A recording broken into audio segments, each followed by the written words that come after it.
Hello everyone, my name is Marsh and welcome to my review of the 7th episode of the House of the Dragon TV series. Let's jump into it.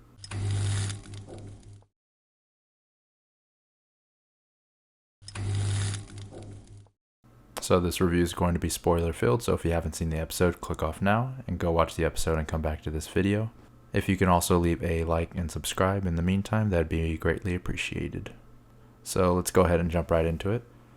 I'm going to give you some pros, give you some cons, we're going to go over the episode, what I thought overall, and we can hopefully have a discussion in the comments about it as well. So I wanted to actually start with a con this time, since I don't have very many in this episode, because I think they're doing pretty well with this series so far. Probably the biggest con for this particular episode that I had was the time skip once more, or the way they're handling the time skip. So let me explain. The previous episode was very fast paced. It was bam, bam, bam, bam, everything's getting done. And then this episode, it slowed down a lot. It felt a lot slower because we're going through this funeral. We spent over 10 minutes on this one scene in a funeral, over 10 minutes on another scene. There was very few actual separate scenes in this episode. A lot of them were stretched out. And it all happened within the period of 1, maybe 2 days, if you think about it as well. So the pace just seemed so slow compared to the previous episode, but it picked up. It was worth it. There was development. We saw the things and events that happened that went. And even though the pace was slow, there was many things that they did very well. So speaking of the things they did well, let's go into one of the pros, and that was the tension of all the scenes.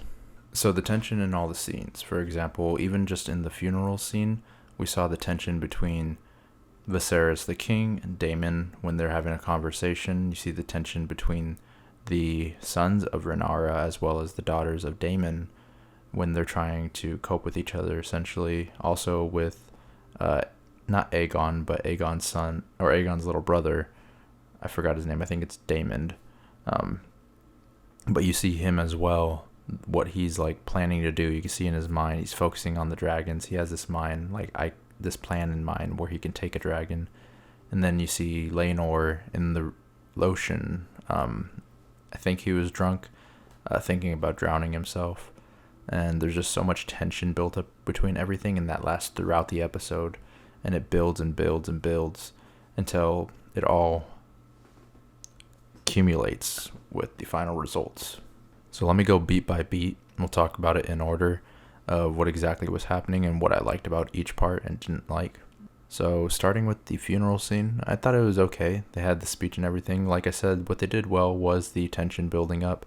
I did think it lasted a bit long in certain aspects, but I think part of that is just how jarring it is going from episode 6 to 7 with the pace that they had in this episode versus the pace they had in the previous episode. That would be my only main complaint about that.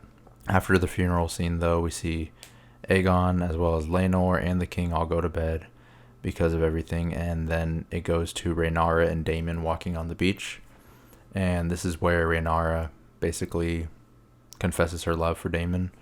Not that we didn't already know about that, and so we had to watch an awkward incest sex scene, which is just gross, but I guess that's something that comes with House of the Dragon and Game of Thrones. You gotta watch those kinds of things, apparently.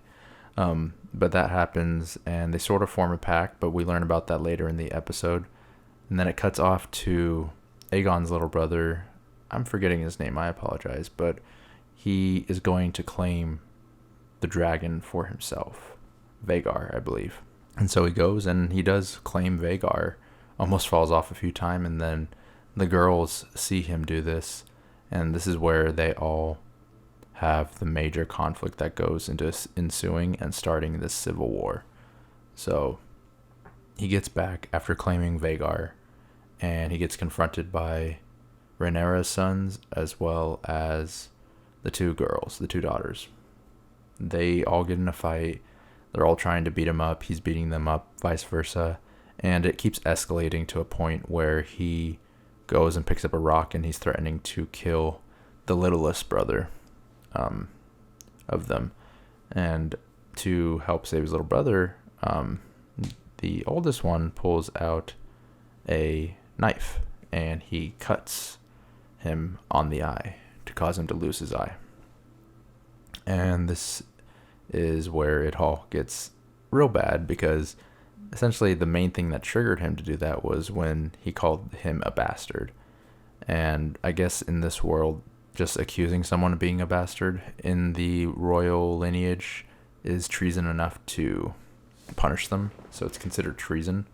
And so they have to, essentially after this fight happens and they break him up and everything, they're all convening. We see that the maesters have sewn up his eye, but he's going to lose his eye. And the boys are in the corner as well. And they're hiding, or they're trying to defend themselves, but no one's really listening either way to any of them, which is understandable because they're kids. They're just going to lie and they just tell. It's not professional. It's not like an actual trial. But this is where everything goes down, all the serious stuff. When Reynara comes in, Alicent is saying, I want their eye. I want them to be punished. They hurt my child, everything like that, even though we know he antagonized it by stealing the dragon. And then he attacked them first as well. But that happens, and then Reynara, while she's comforting her sons, they tell her that he called them a bastard. And then she accuses them of treason. And then she claims eye for an eye. And everything keeps building to where the king actually somewhat snaps. And he's like, I'm not dealing with this. You will apologize. Blah, blah, blah, blah, blah. And then he tries to find out. He's like, who told you of this treason? And then he goes, the younger son blames Aegon. And then Aegon says, well, it's obvious. Just look at it. Everyone knows. The king is like, no more of it. Send everyone on their way. I'm not dealing with this crap. And essentially Alicent isn't satisfied with that. She wants retribution. And so she grabs his knife, runs at the children to try to stab their eye out, I guess. And Reynara stops her. And then they have like this confrontation. And at the end of the confrontation, she ends up slicing Reynara on the forearm. And this is basically the last straw between them. I don't think there's any going back or healing between these two families anymore because of this. And so the younger brother actually goes up to his mother, Alicent, and he says, it's losing the eye is worth it because I gained a dragon. Which, according to everyone else, it's not necessarily wrong. But the main issue is now Alicent has assaulted the heir to the throne. Nothing's going to happen to her because she's the queen, but it basically made it to where there's no going back to healing this confrontation between these families. And so after that happens, we see a scene with Laenor. Laenor comes in and he wants to devote himself back to Reynara after everything that occurred, and he sees that he's been a horrible husband, essentially, and he hasn't really done his duty to the throne. And so he devotes himself to Reynara. It cuts over to Alicent talking with her father, and her father actually was like, oh, I'm kind of proud of you. You actually showed something like ruthless in you.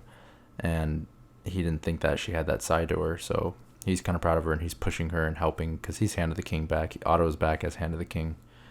And then after that, it cuts to Alicent leaving with the king on the ships, going back to King's Landing. And then we see Damon and Reynara, they meet up. And when they meet up, they're having this conversation about what they need to do, how they need to strengthen with themselves and work together and be together. Only issue is Laenor's in the way. And so they did this pretty well. I actually didn't see it with the twist, but he pays the Carl of Laenor to kill Laenor, essentially. But it's all a farce. And so we see Damon kills one of the people. They pretend to have a fight. The little boy runs off to go get the guards. They throw the dead body in the fire, and then Laenor and the Carl escape. But no one knows that. They think that Laenor died in the hall of Corlys's hall. And so everyone thinks he's dead, but he's not actually dead. He just escaped. And so that was kind of nice, knowing that we didn't have to necessarily kill him, and that not everyone's a backstabbing traitor. And I was going to say Lupo as well. I'm like, how did no one not find the dead body that Damon killed? But I guess they used the dead body as bait, so covered what I was going to say before that even happened. And now they ended up getting married at the end of the episode, Damon and Reynara. And this is setting up the conflict in Civil War, basically. Damon and Reynara versus Alicent, and I'm assuming Viserys is going to die, so Alicent and Otto, I guess. We'll see. But this is setting it up, and I think they said as well this is the last episode with a time skip, so we're not getting any more of the child actors anymore. They're all going to have a time skip and be different actors. That's the one complaint I have with all the time skips. They're going through it very quickly, but I feel like they're handling it pretty well. Overall, though, I don't have very many complaints about the show right now, especially this episode. Mine was more of like a pacing issue for this episode. It seemed very slow until the end when it started building up. But other than that, nothing really too crazy to complain about. Did you have a favorite part of the episode, though? Feel free to tell me down below. Or if you hated it and you didn't like it at all, tell me as well in the comments down below. Overall for the episode, though, I think it's a solid 7.5 out of 10. I wouldn't give it an 8 or 9. It's definitely above average television. It's on that Game of Thrones stratosphere in terms of the standard that we expect for Game of Thrones. Not season 8, but like the previous seasons. And so it's definitely living up to that standard. It'll be interesting to see how they handle the time skip going forward and if they can keep this momentum going. Because if they do and they're able to land the end of this first season, it can be very, very, very interesting. And I think it'll set them up for a long period of time. And it'll also help launch all their prequel shows and sequels and all the things that they're planning for the universe. But once more, let me know how you felt about the episode. Thank you for watching. If you could leave a like and subscribe, that'd be amazing. And I hope you have a wonderful rest of your day. Bye-bye.